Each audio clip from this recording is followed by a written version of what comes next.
how are you? Today I want to do a video on self-love because I feel that it is a very important topic and I wasn't able to talk about it in the last video because that video was just way too long, and also because that video I really tried to make it completely based on the writings.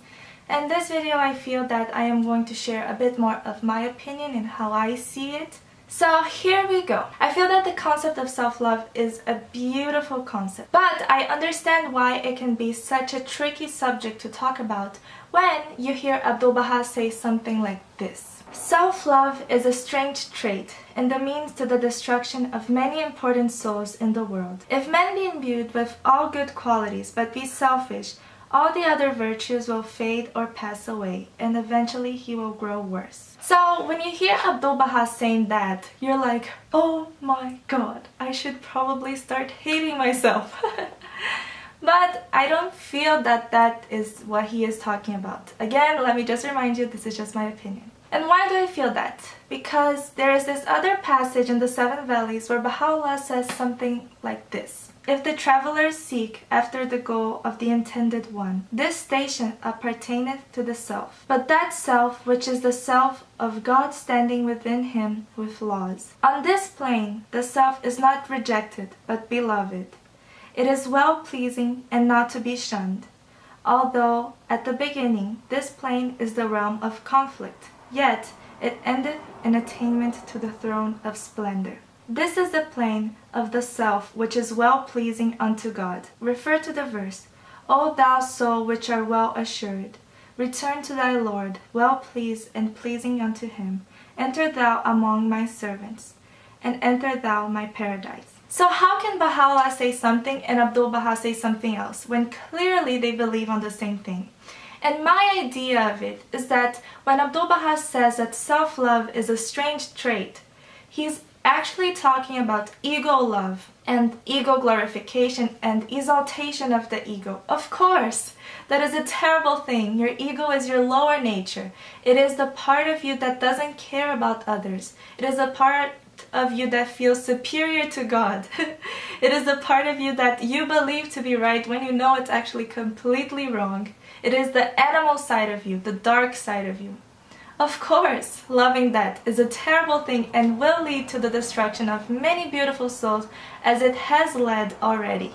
But when we think about self-love as the true self and the true love, we realize what a beautiful, empowering concept it is. It is a concept that can lead you to fulfill your destiny in your life.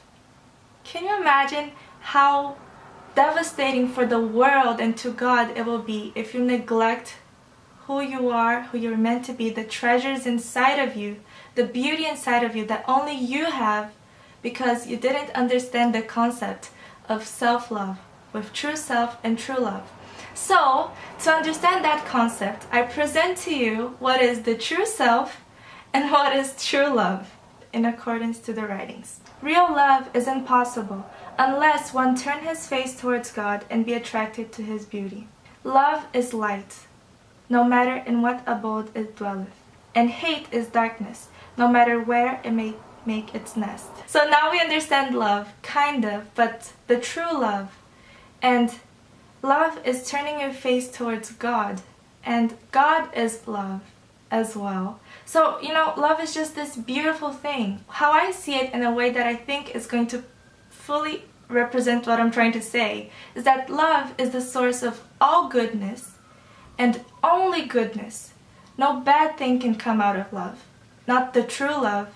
So, and also love is selfless. You see it here when Abdu'l-Baha says that love is turning your face towards God.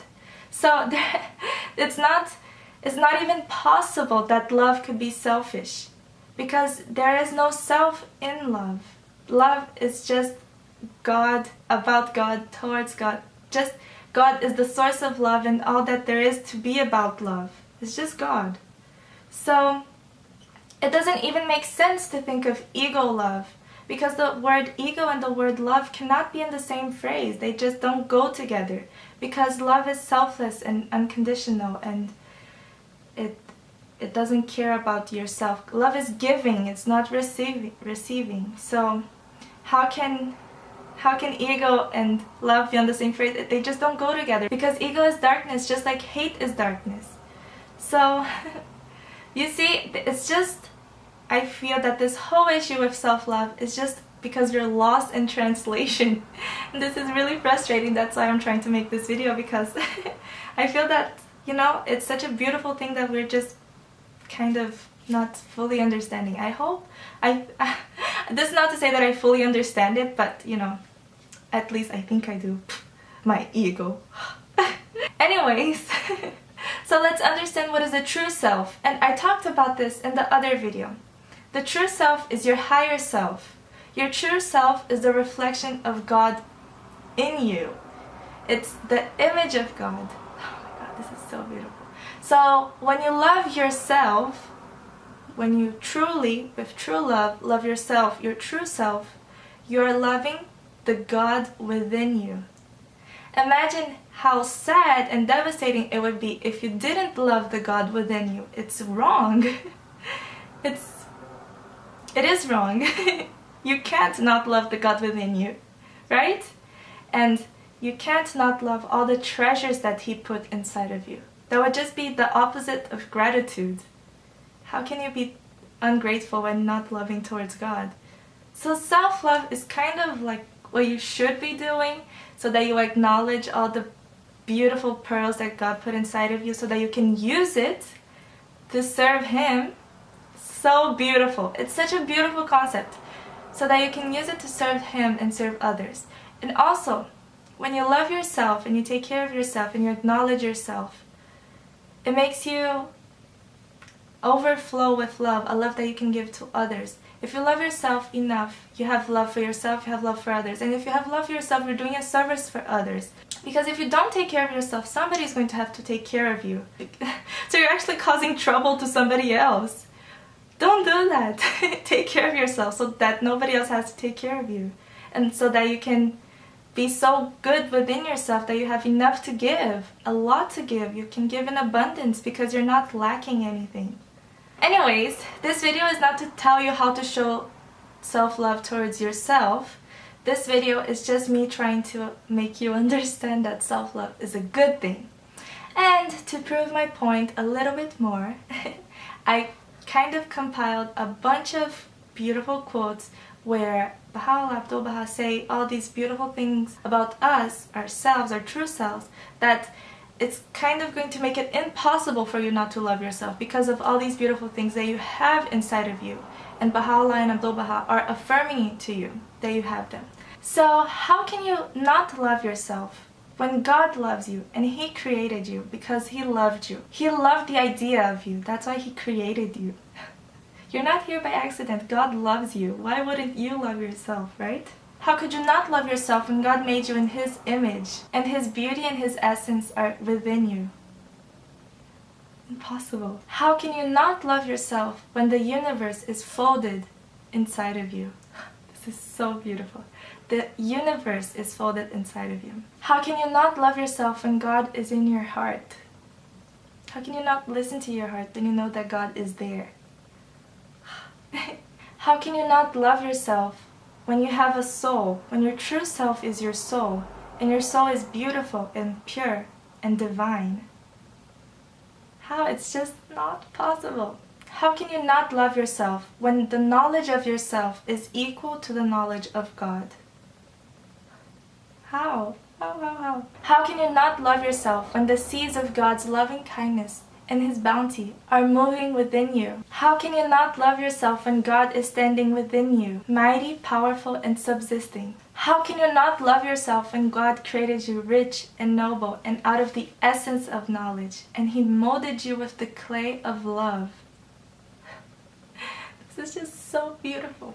How can you not love yourself when you're a mind rich in gems of inestimable value? How? And lastly, how can you not love yourself when you're the lamp of God and His light is within you?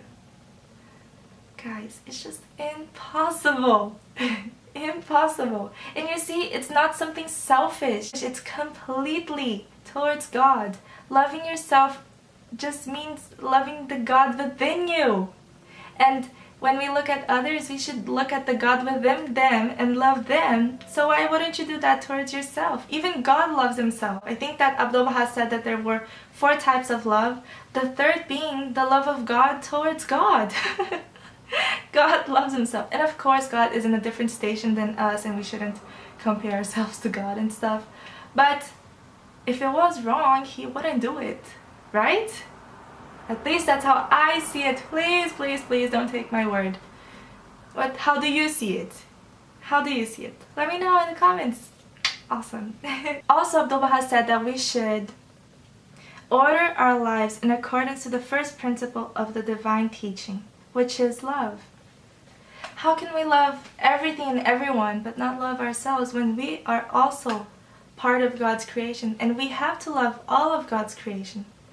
All of it. From the good to the bad. Even if you're bad, even if you're a terrible, terrible person, which you're not, because your soul is intrinsically beautiful. You were made noble and rich, and you have treasures inside of you. So love that. That is what you have to love. The other stuff, of course. Even your flaws, like, this is another topic for another video, but your flaws are your greatest blessings. How can you not love them? Your flaws guide you, they teach you, they make you stronger. So even your flaws, everything, just love and accept yourself the way you are. That is the only way that you can fulfill who you were meant to be in this life. And in that way, serve others. So, all this is amazing and beautiful. But I just wanted to end with this argument that I was thinking about, and I feel that you just can't deny this argument. Hopefully. Let's see. So, I was thinking, you know how all religions have the golden rule, and the golden rule is, don't do to others what you wouldn't wish done unto you. Something along those lines, right? So, if you don't love and you don't respect yourself, you're basically saying that it is okay not to love and respect others. Because if you don't think it is a necessary standard for you, then it doesn't necessarily need to be a standard for others. But if you love and respect yourself, and you only accept love and respect in your life, then you will only accept that other people have love and respect in their lives, right? Also, let's think of the opposite. Let's say self-love is a terrible thing. And when I say self-love, I mean the true self and the true love. Let's say that truly loving your true self is terrible. Then what do? You can't listen to yourself, you can't be yourself, you can't do what you think is right, your opinion is worthless, your talents are useless. Then why did God create you, not somebody else? And why isn't everybody the same? I feel that the individuality of everyone is the beauty of this garden that God is planting, where everybody is different and everybody has their own abilities and own capabilities and their own thoughts and their own talents. So don't neglect that. And also, if there is no self-love, does it mean that you have to consider yourself lower than everybody else? Worse than everybody else? No. There's even this quote that urges us to walk with our heads high. Let me read it for you. It says, "Walk thou high above the world of being, through the power of the most great name, that thou mayest become aware of the immemorial mysteries, and be acquainted with that wherewith no one is acquainted. Verily thy Lord is the helper, the all-knowing, the all-informed. Be thou as the throbbing artery, pulsating in the body of the entire creation, that through the heat generated by this motion there may appear that which will quicken the hearts of those who hesitate." What does that quote mean? In my opinion, it means, yes, walk with your head high, and that's how you're going to inspire others. And also, do you realize that it's saying that you should walk high because you have the power of the most great name? Again, you are related to God. Just think about it. You are the Son of God. So your head is high not because of you, not because you're awesome, but because you have God. Because God has you. God loves you. You love God. See? Guys, it's just obvious that we have to love ourselves. It's obvious. And when we love ourselves, we encourage others to love themselves. And isn't that a beautiful service to humanity? Don't you feel that everybody deserves love from every single angle of their life? From themselves, from others, from God, from everything. Of course, of course. Lead by example. Show them that by loving yourself, you're actually a better person, not a worse person with a huge ego, with your nose up high, thinking that you're better than everybody else. No! That is just understanding the concept wrongly. Anyways, guys, I just hope that you can love yourself, you can be happy, you can overflow with love. That the love you give doesn't deplete you because you have so much inside of you. You know, okay, so this is beautiful. There's also this other quote that says that in your heart, in the garden of your heart, you should only plant the rose of love. Only plant the rose of love. How can you plant how can you plant a rose of hate towards yourself when you should only be planting the rose of love, right? So plant so many roses of love that you have enough for yourself, enough for others, and that you can just be giving so much because your garden is just having so many flowers. Right, guys? Okay, I feel that now I'm just rambling, and I think you already got my concept and my idea, right? So yes, guys, what do you guys think? This is what I think, in my humble opinion, and I just really wanted to share it with you guys. I hope that this can be something useful and that can lead to beautiful service to humanity. And yes, I hope also that I didn't murder the writings with my opinions. And I hope that you don't take my opinion as the writings. I really hope that. And yes, guys, it was a pleasure doing this video, and I am excited to do the next one. I think the next one is going to be about intuition, which I'm so excited about. And also I feel that intuition is related to self-love, because how can you listen and follow your intuition when you don't accept yourself and believe in yourself, right? Because your intuition comes from yourself, your true self, your higher self, your spirit. So next video, intuition, and I love that topic. So yes, it was a pleasure talking to you guys, and bye bye.